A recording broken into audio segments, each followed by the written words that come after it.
Hello and welcome to Business Daily on Trust TV. Here we bring you up to speed with happenings in the world of business. I am your host, Yusuf Akogu. Quite a whole lot of things happening in the world of business, issues around the economy, business world, in agriculture, mining, solid minerals, and oil and gas, and a couple of them. But before we go into that, let's bring you up to speed with the business roundup. Take a look. The federal government has disclosed that it will increase excise tax on tobacco products from 30% ad valorem to 50% as part of measures to control tobacco smoking in the country. The head, Tobacco Control Unit, Non-Communicable Disease Division, Federal Ministry of Health, Mangai Malo, disclosed this at the National Tobacco Control Budget Advocates Meeting in Abuja. Malawi said presently the federal government imposed a 30% tax on tobacco products, but its target was to increase to 50% in order to meet the World Health Organization standard. He pointed out that the funding for tobacco control must come majorly from taxation, noting that there is also a need for relevant stakeholders to apply tax measures rightly if they are to address the issues of tobacco control in the country. The Chief Executive Officer of the Nigerian Exchange Limited, NGX, Temi Mokbola, says the Nigerian capital market will witness a renewal in exchange trade fund ETF listings with 4 new ETFs in the pipeline. Mokbola discloses at the NGX's ETFs conference themed ETFs in the Nigerian capital market, opportunities and challenges, which held on Wednesday. The NGX CEO explained that the exchange is leading the ETFs market in West Africa with a market capitalization of 8.87 billion naira, which is equivalent to $19.25 million. He, however, noted that the market is still in its nascent state compared to the South African ETF market with a $7.11 billion capitalization.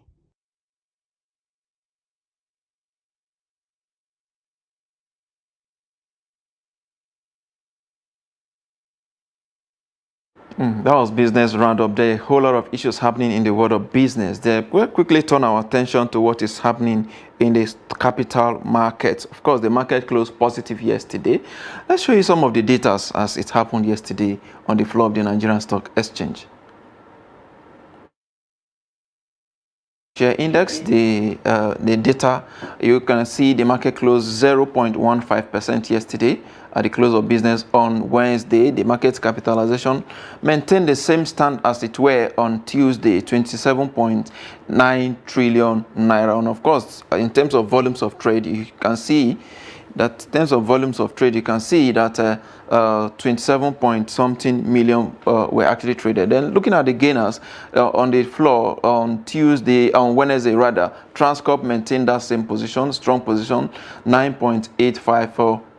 International Brewery 6.74%, and of course Academy Press 6.56%. Moving on to losers, on the losers table, we have the like of FTN Cocoa. If my producer can hear me, can we move on to the losers table? The losers table, you have FTN Cocoa among the losers yesterday, minus 3.85%. Of course, a lot of people want to know what is FTN Cocoa into. Is actually a cocoa processing company, PLC, into the production of cocoa product like cocoa cake, cocoa butter, cocoa powder, and of course cocoa liquor. So this is what this cocoa do.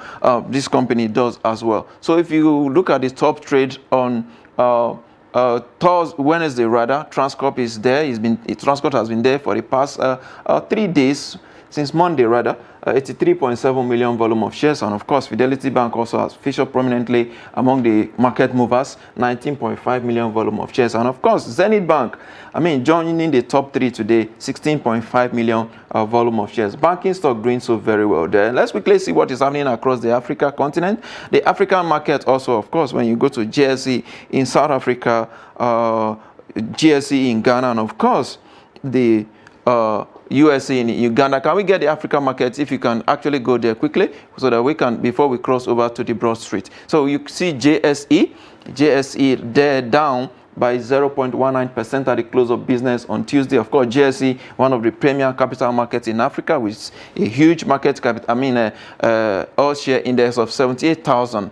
quite a very huge one. They are both even Nigeria as it is. JSE in Ghana, our West African neighbor here, 2,666, up doing very good, up flat in any way, but again it's on the positive side. And the USE in Uganda, that is the Eastern Africa, 1,119.71%. Of course, the two markets, they're closing flats. That is very, very interesting, just like we are seeing there in Nigeria. Let's quickly cross to the broad streets in Lagos, Marina in Lagos, where we have a stockbroker and of course head capital market at App Security, Jamiu Mohammed. Good morning, Jamiu. Good morning, Jamiu Mohammed, if you can hear me. Good morning. It's a pleasure to be on the program. Yeah, good morning. It's good to have you again. We see a turnaround in the market yesterday. On Tuesday and of course yesterday. What can you tell us is responsible for this?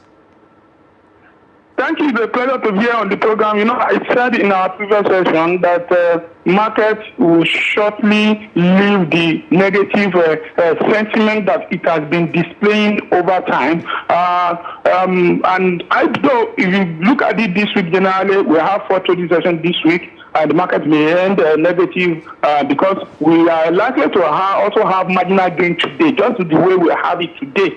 As we speak now, the index is trading around 51,000, and also the volume traded today is 193 million units of shares, and which worth about 1.8 billion shares. Value of shares has been traded this morning. Out of this, more than 60% of this was traded by Access Bank, and Access Bank, as we speak this morning, has traded 1.2 billion worth of shares, and also about 126 million, almost 127 million units has been traded so far this morning. So the only contributor to that level of trade is Access as we speak. So now, looking at who are the top gainers, we have Transcorp, we have Access, we have NEM in the list of the top gainer. While we have Kuchis, Kabatin, and Ovando in the league of the losers. So as we speak, that's what we have this morning as this time in the market. Transcorp and of course the banking stocks appear to be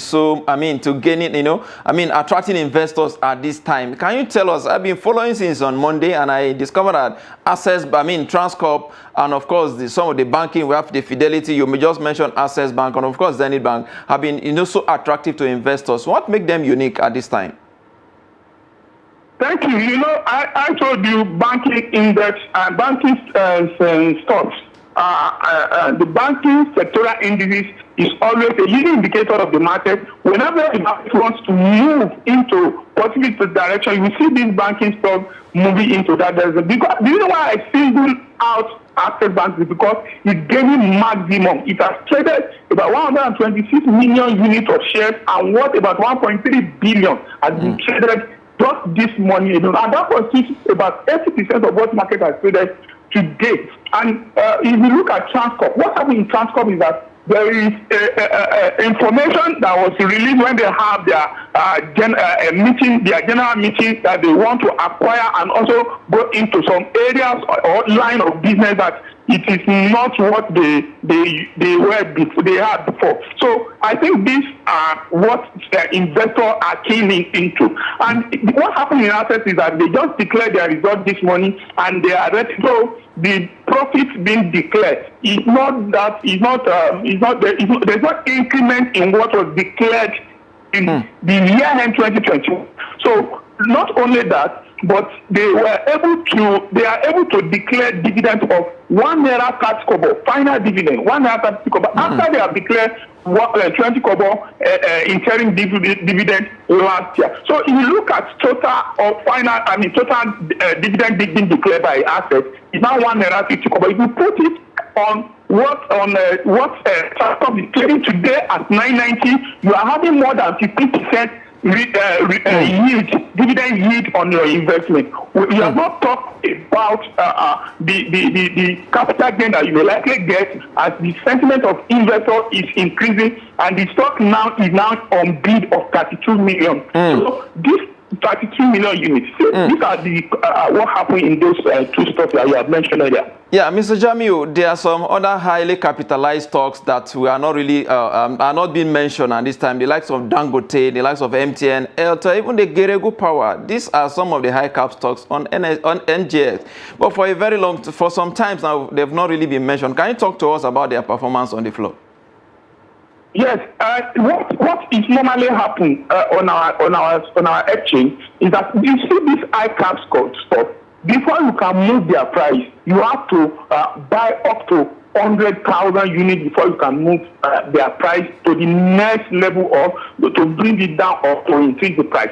So, and this high cap stock, for example, in Nestle, before you can move Nestle, you need more than 100 million to move it to the next price. So if they can trade it in a day as more than 100 units, but if there's no single trade of 100,000 units, it will not be moved. So it is the same 100,000 units that you can use to move stock like NEN, which is not more than 200,000. It's the same, 300,000. It's the same 100,000 you can use to move Royal Exchange Insurance, which is just by 60,000. You can just use 60,000 naira to move Royal Exchange stock. It takes you only 900,000 naira to be able to move the stock of assets. But if you look at this Nestle, for example, which is one of the high cap stock, or Airtel, for example. Airtel is trading around 1,100 and something, 1,190 something.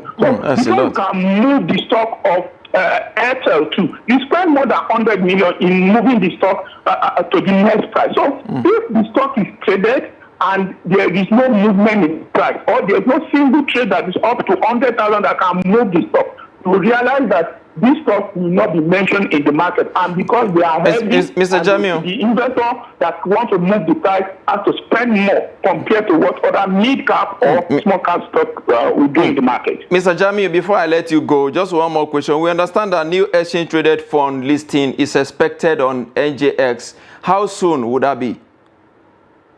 I am not sure on the road, please. Hello? I understand that new exchange traded fund is expected on JX listings very soon. I was like, how soon are we to expect that? Talking about exchange traded fund. Okay. It's a continual process. ETF yes. Being listed. What I know is that they are having a conference today to discuss about ETF and to see what is performance likely globally. But the one that they are listing, I'm not aware of their listing any product that is, I don't know. So it is until when they release the information to the exchange, that's when we can now say, okay, a particular ETF is being listed. But what we are having today is that there is going to be conference on ETF that they are going to discuss the prospect of this particular product globally, and we want to replicate that not only in Africa and also in Nigeria, because many people have not looked at this product as an investment vehicle that can protect or that it can protect downside side of trading of the market, because this portfolio or this particular product is a bit less risky because they always invest in different range of product in the market and put it in a particular basket. So you always have a less risky product, and also the gain is everything. So it is what they are trying to educate Nigerians and let us know the prospect in this particular product. Jamiu Mohammed, I must always thank you for your very interesting analysis on Business Daily this morning. Have a very good day on the floor. Thank you. It's a pleasure. And before we move on, I have my guests already in the studio for the next discussion. We'll be looking at, Nigeria currently uses about 96% of its revenue to service debt. That is according to IMF. Let me quickly get the thought of my guest this morning, business consultant, and of course, public affairs analyst, Wesin Agaba. What's your thought on that? Thank you very much for having me. It's not something to be happy about. There are two things that we can talk about this whole issue. On the one side, it shows that our revenue generation is quite low. On the other side, it seems like we are owing too much. And but what we use this money for is what matters. And I believe by the time you come back from the break, we'll dive deeper into that. Absolutely, that's a very good one. Let's take a very quick break. When we come back, we'll talk more on this. Now, as part of efforts to support Africa's goal of strengthening... Now, looking at the activity chart, as you can see right here, a total volume of 130... Created a Boko Haram crisis that at that time was restricted to Yobe. How secure are they? You can see security men with blood. This is the road leading up to the... Already, if you look at England squad, you are looking at EPL, you are looking at their names. You are not looking at...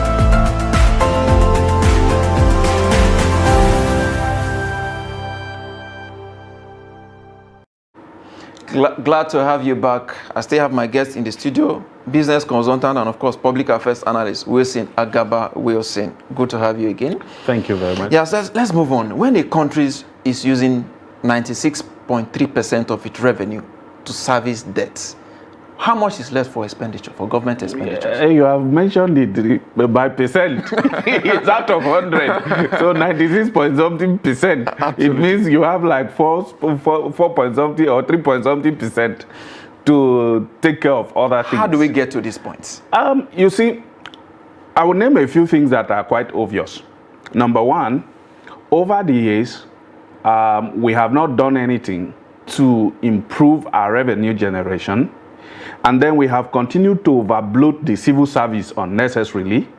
And then the expenditure for our elected politicians have continued to skyrocket.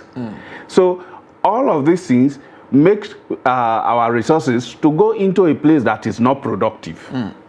So at the end of the day, when this administration came in and they said, okay, we want to jumpstart infrastructure, the only option for them was to start borrowing. Because of course, to fix the infrastructure of a country, you need huge amount of money. And what are you going to do before you can even generate revenue? In order to generate revenue, you have to create economic activities. Talking about fixing infrastructure, do you think what we have spent commensurate with what we have on ground? Oh, well, that is a job for our experts to do. We have experts in road construction, we have experts in rail, we have experts in port, and we have experts in airports and all of that. It is for them to go and look at the work that is done there, quantify it, and see if the amount that the government is calling is commensurate. Then again, there is issue of prioritization, because in each of these expenditure, it's going to have what we call a lag before the positive impact begins to show. So if you construct a road, or maybe let's say you do a rail from Abuja to Kaduna today, it is not going to immediately start impacting the economy significantly. It probably may take a lag of 2-3 years, all things being equal. That all things being equal is another basket of a lot of variables that can come in and check, and influence what the outcome will look like. And of course, you see, insecurity has also neutralized the impact, because if we have good road, if we have a port, if we have ports, seaports, and we have rail and all of that, productivity is supposed to be going on. Production is going on, manufacturing is going on. This will increase the employment level, and if more of us are employed, more of us can pay withholding tax and other tax on our earnings. We have more money to buy things, and then government can charge more VATs and collect them. So you see how the cycle goes around. But if there is insecurity, the farmer cannot farm. And if the farmer does not go to farm, all the raw materials for companies that depend on agro-produce for their own production will not come from the farm. This company will also either reduce production or pack up. Absolutely. So the cycle keeps going on and on. Absolutely, and it's not. It doesn't seem that it's ready to end anytime soon. Let's look at the implication of this tradition, the tradition of borrowing. What's the implication in the long run? If you borrow, borrowing in itself is not a bad thing. I have always maintained that stance. Some of the biggest companies in the world owe the most, and if you even look at most of the developed countries, they owe more. If you look at the world's most indebted countries, you see people like the United States of America sitting at the top, China sitting close to them, the UK sitting close to them. You see Canada, Germany. We are not even at the top 20. We should be somewhere in between the top 50 or so. All right, but what is the difference between them and us? Their borrowing are channeled into productive sectors. So you need something that will form the basis for production. They borrow and put into that. Make sure it works. And then it pays for itself. But if you look at our borrowing, in fact, prior to 2015, we were borrowing to pay salary. As of now, we don't know what it is, whether we are still borrowing to pay salary. But obviously, if 96 point something % of our revenue are going to go on debt servicing, then it tells you that we are going to still borrow to start paying salary. They're talking about borrowing more. The House of Reps is actually worried that China has rejected 22% loan request from Nigeria. $22 billion Yes. Loan request from Nigeria, and the Debt Management Office is trying to clarify that issue, that it's not as if we have defaulted in our loan servicing to China. The person who gives you a loan wants their money back with the interest. We are good for asking for loan forgiveness. We had one during the Obasanjo administration, and recently when the vice president was in the US, I think he mentioned that we should be forgiving some loans. Business people don't like that. China is a country that runs like a business. Yes. You know, they make money on their money, no matter how small it is. So when they see that you are actually always trying to ask, forgive me the loan, of course, they will have to weigh their options. And don't forget, they are not also ignorant of how we do things in this country. Absolutely. They are aware of the level of corruption. They are aware of the level of inefficiency in our governance. System, yes. And when somebody see that you are poised to fail or default, they will also take their own caution. And let's not forget, they have done enough for us in terms of borrowing. They have borrowed us a lot of money and all of that. They saw how long the Abuja-Kaduna rail had to be shut because of insecurity. And within that time, of course, maybe by some way or the other, we were able to pay them. But if that continues to happen on different infrastructure that they fund, we won't be able to pay them. And nobody wants to lose their money. I understand as far back as 2006, 2007, the percentage of our borrowing dropped drastically to almost 0%. But from then till now, that was due to the loan forgiveness orchestrated by the Obasanjo administration. But currently, our borrowing, our debt rather, is projected to hit 77 trillion naira. Oh yes. This is a big tax for the next administration. How do we get out of this? Well, see, most of the issues surrounding our debt is corruption. Because you see a phone like this that you might buy 100,000 naira in the market. You need to see different quotation when it has to do with government. It is padded and padded and padded because there are so many interests wanting to benefit from it. And for some reason, our governance system continues to allow it. And so something that another country will buy for 20 naira will end up buying for 350 naira. So with that kind of behavior, there is no way you can tone down on your borrowing.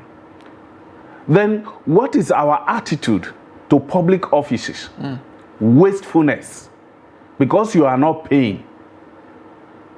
You know, nobody managing. In fact, we have this mentality that government business is not my business. Yes, it's nobody's business. It's nobody's business. Now my father get up. Do you think so when you are saddled with something, are you one of those who believe that a civil servant is overbloated? Yes, I believe it's Or the civil overbloated service, because rather. look, the civil service is overbloated. And I think we should do something about it. And I think that I am not, because once you want to talk about it, people will tell you, you want to cause unemployment and all of that.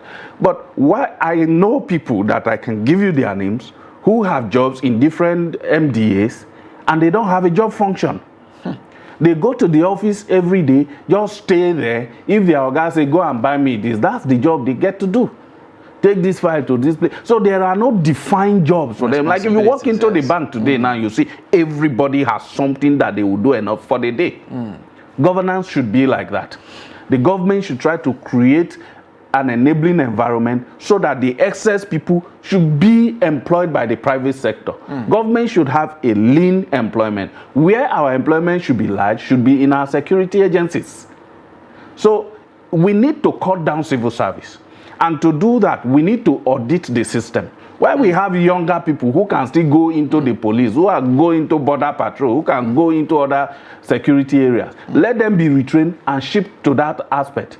And if they don't want to go there, let them retire and go and do private sector. Absolutely. Mr. Awesinagaba, I think we have to bring you again to discuss this issue, this civil service issue, very, very critical issue. Thank you so much for your contribution on this show this morning. We appreciate it. Thank you very much. It's a pleasure. And that's the size of our show today. Join us again tomorrow for a fresh edition of Business Daily. I am Yusuf Akogu.